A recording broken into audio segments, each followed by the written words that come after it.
Saya Pak, nih saya tidak mengarang-arang. Saya mengatakan ini karena ini yang diajarkan oleh guru kami di Al-Azhar. Ada seorang Grand Mufti Mesir, mantan Mufti Mesir, namanya Syekh Ali Jum'ah, ulama besar.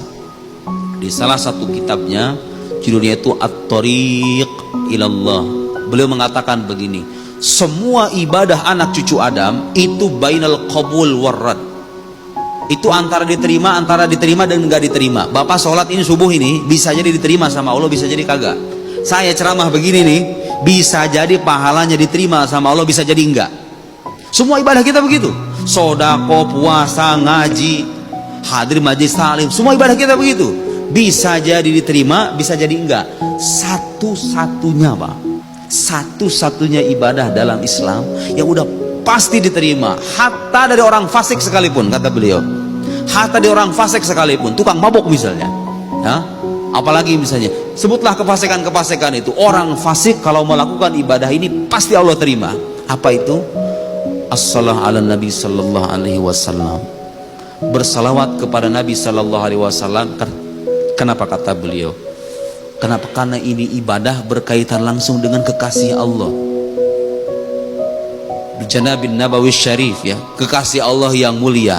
Kita kalau sholawat udah pasti diterima Pak. Makanya ibadah kalau kita merasa aduh sholatku ini gimana banyak cacatnya, sholawat sama Nabi perbanyak, insya Allah itu bisa menambal kekurangan ibadah kita. Insya Allah itu diterima. Kalau kata guru saya memastikan, itu penjelasan para ulama, artinya mereka punya dalil. Terlepas kita tahu atau tidak mana ayatnya, mereka meneliti dari Al-Quran dan Sunnah. Kata mereka ibadah yang sudah pasti akan diterima dari orang Muslim sekalipun dia fasik, itulah selawat kepada Nabi Sallallahu Alaihi Wasallam. Makanya kita yang merasa ibadahnya kurang, anak-anak muda yang merasa tatoan, yang merasa hidupnya dulu gelap, suka mabok dan lain-lain, Anda punya hak yang sama mencintai Nabi Muhammad Sallallahu Alaihi Wasallam. Kalau Anda bersolawat, solawat Anda akan diterima, terlepas Anda kotor atau bersih.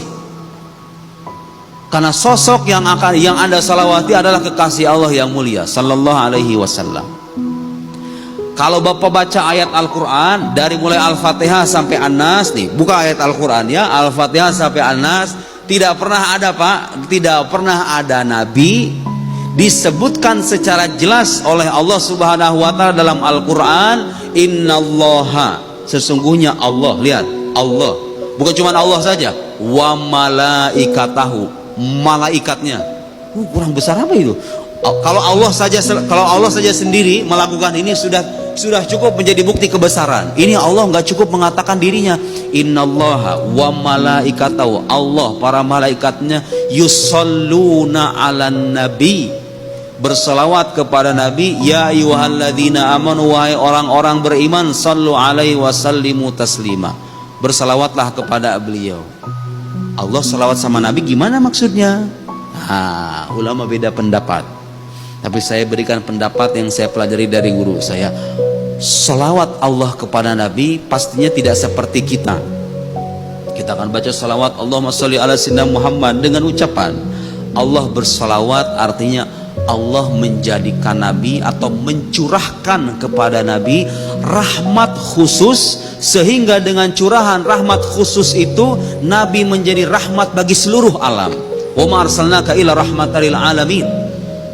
Dan tidak ada itu Nabi yang disebutkan wa ma arsalnaka illa rahmatan lil alamin sebagai rahmat bagi seluruh alam. Karena Nabi dulu itu pas syariatnya terbatas. Bani Israel, Nabi Musa itu kaumnya Bani Israel, ya udah Bani Israel aja yang wajib beriman sama Nabi Musa, yang lain mah enggak. Kaumnya itu terbatas. Nabi Musanya wafat, ya sudah diganti sama Nabi yang lain. Nabi kita ini syariatnya sampai hari kiamat nanti. Makanya Al-Quran menegaskan setegasnya bahwa Rasulullah itu diutus sebagai rahmat bagi seluruh alam. Bahkan disebutkan dalam ayat tersebut menggunakan kata rahmat yang merupakan masdar. Karena kata para ulama hadza ablagh, itu maknanya lebih dalam. Seolah-olah Allah itu bukan cuma pengen bilang Nabi Muhammad adalah rahmat, tapi Nabi Muhammad itu adalah rahmat itu sendiri. Jadi bukan beliau mencerminkan rahmat, tapi Nabi Muhammad itu rahmat Allah yang sesungguhnya, yang datang untuk umat manusia semuanya, muslim ataupun non muslim. Tidak ada Nabi yang dipuji semacam itu.